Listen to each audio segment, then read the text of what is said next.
Alright, it is time now for a Muso game developed by Microsoft Studios, or at least funded directly by Microsoft Studios. This game is called 99 Nights, and it was supposed to be a Dynasty Warriors killer.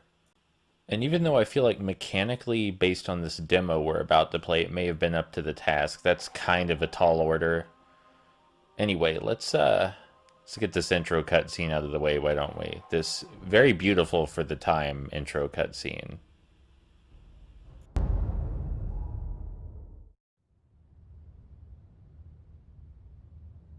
As of late, the orb has been shining, almost as if it calls out to its twin. The one possessed by Goblin King Dukfario. And then there are the goblins and their restless behavior. So how did this orb that was once whole split in the first place? Goblins claim that humans split the original orb, but according to our own folklore, it was the goblins. However, I know not which version is true.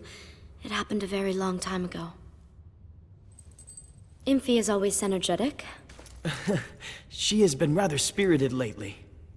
I envy Imphi. You get such a serious look on your face whenever you speak of her. Well, she is my only family. Yet, you are not brother and sister by blood. Lady Ekvar, this way, please.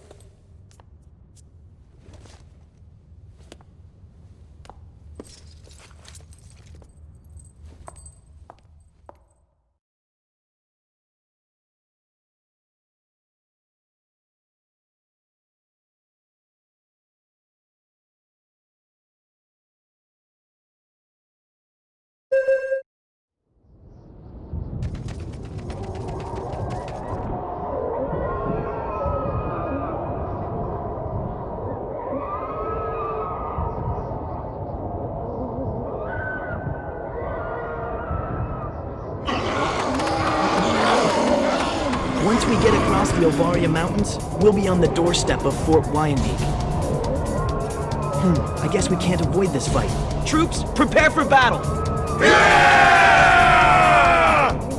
As soon as the battle starts, we're going to tell our troops to stay put and never do anything for the rest of the level.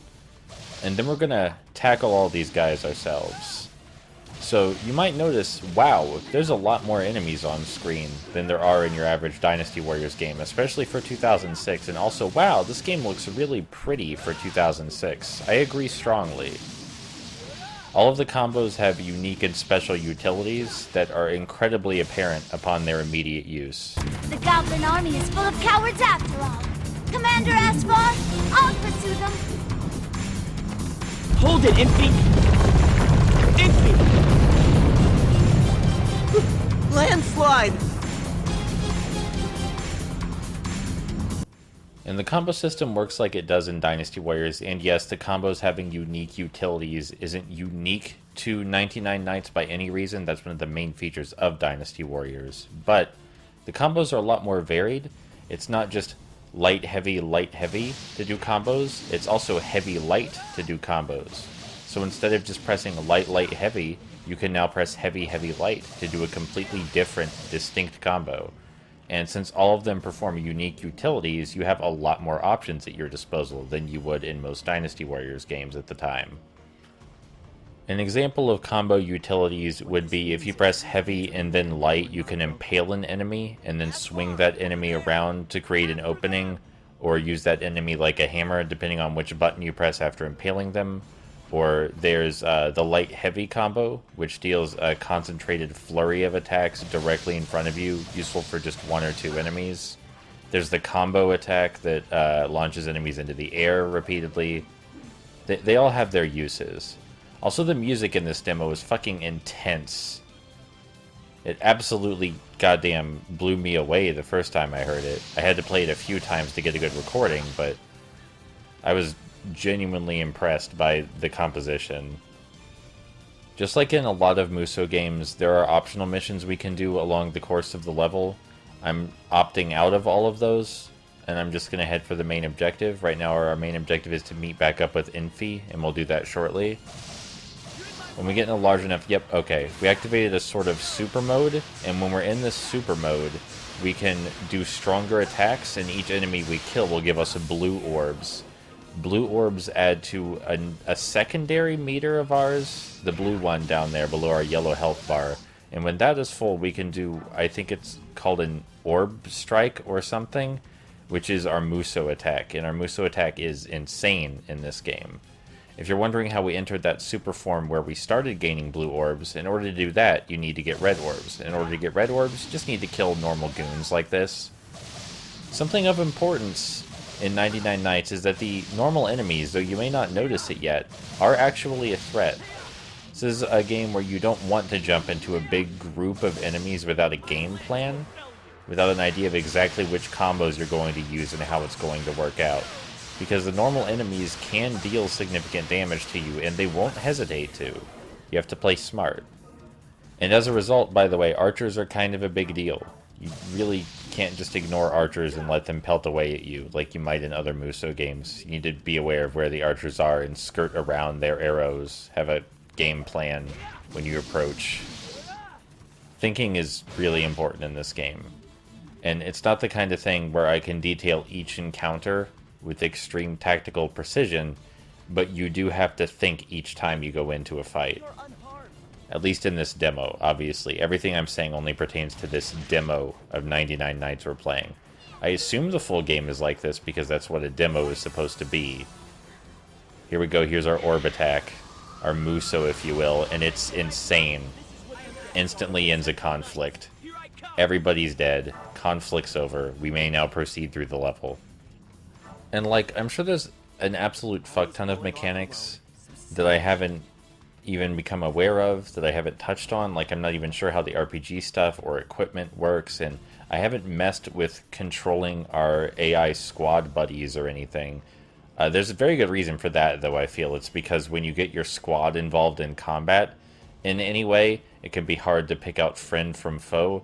And unlike Dynasty Warriors, where everybody has a health bar so you can clearly see where the enemies are, that's not the case here, you might have noticed. The enemies don't have health bars.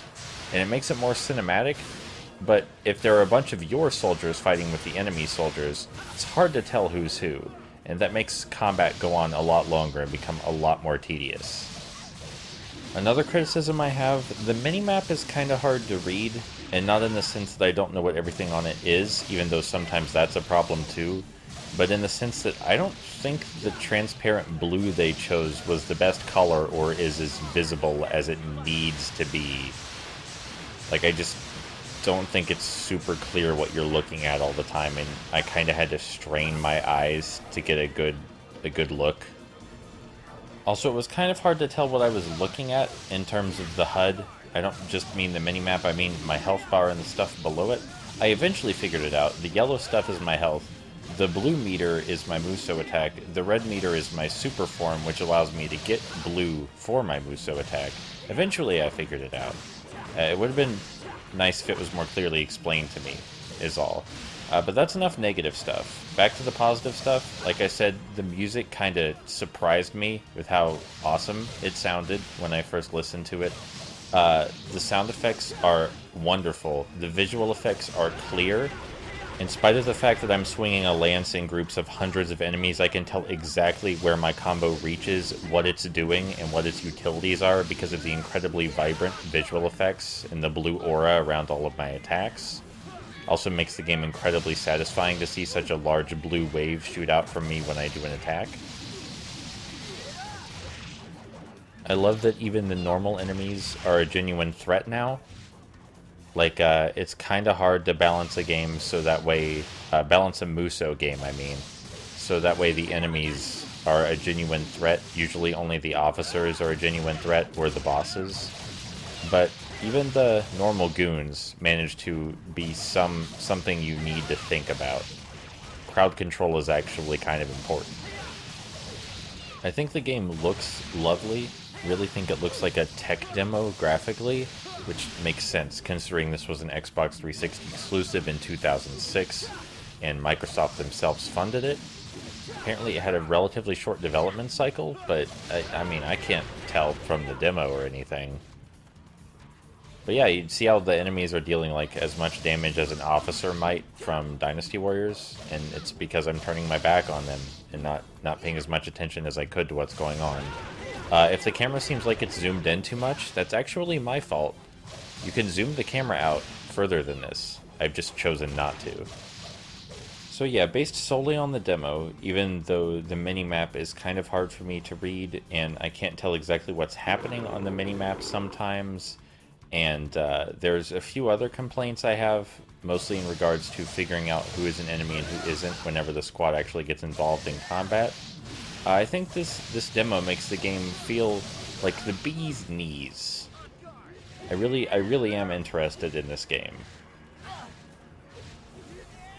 Anyway, it's time for our first officer. You know, in Muso games, officers are the bigger enemies with, well, not always bigger, but they're bigger in the sense that they have more health. They have names. They have a special health bar. They're hard to fight. We're gonna use our Muso attack on it, which doesn't deal as much damage as you might hope, considering we're summoning down what looks like the Light of God. And we're gonna use our super mode on the troll as well, which also doesn't deal as much damage as you might hope. And you know, it's possible to kill this troll before the messengers arrive, like the optional mission tells us to. It's possible, I've done it before. But it's really fucking hard. I did manage it once, but unfortunately I wasn't recording. And I've tried a few times to get a recording where I managed to take down the troll before the messengers arrive. But I just fucking couldn't do it again. And a lot of that is the troll just not being in the right place. Like, when you turn on your super mode, the troll can just decide to walk away and fuck off. And your super mode doesn't last very long. So when the troll decides to walk away and fuck off, you might not be able to catch it in time in order to deal significant damage. And trying to fight it without your super mode is kind of suicidal. I also feel like there's a lot of nuances to how the troll works that I'm not understanding. Like, you can knock it over, and it seems that it takes more damage when it's knocked over. Not while it's knocked over, but the act of knocking it over seems to make it take more damage, I mean. And then there's, like, I'm not super sure how the dodge works. Like, there's a dash move that sort of acts like a dodge. It can certainly get you out of trouble, but it's not a traditional character action style dodge exactly. It's more of a dash. Anyway, right here the troll just decides to walk away from me using my super attack. And then the messengers arrive.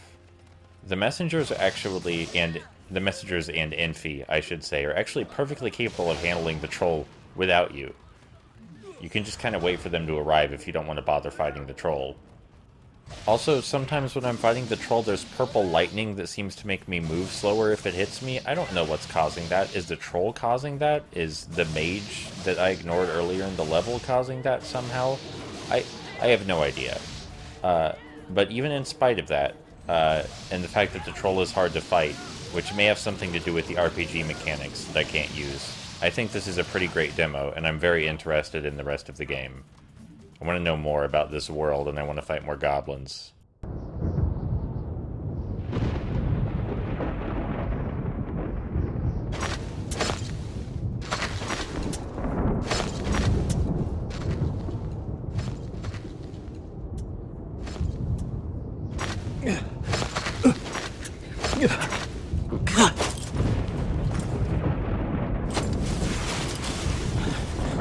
Who are you? We are the Temple Knights. The Temple Knights of the Divine Varfarin? Yes. I beg of you, Varvazar is... The Breakwater of the Outlands? That Varvazar? What's happened? The orcs have attacked. It is in danger of being destroyed. It can't be. Please, you must send help. We can't! Enfi, this man has endured a journey that nearly claimed his life. Lest you forget, our orders are to take Fort Wyandeek. Of course, but that would also mean abandoning Varvazar. What then would you do about Fort Wyandeek? Well, Brother, master your emotions and decide this rationally.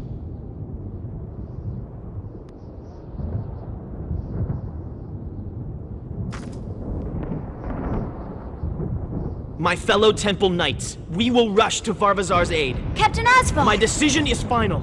A knight cannot forsake those in need. Prepare for battle!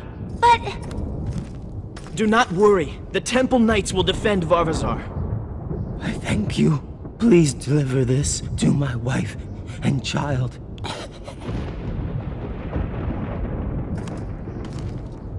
Let's go. We march to Varvazar!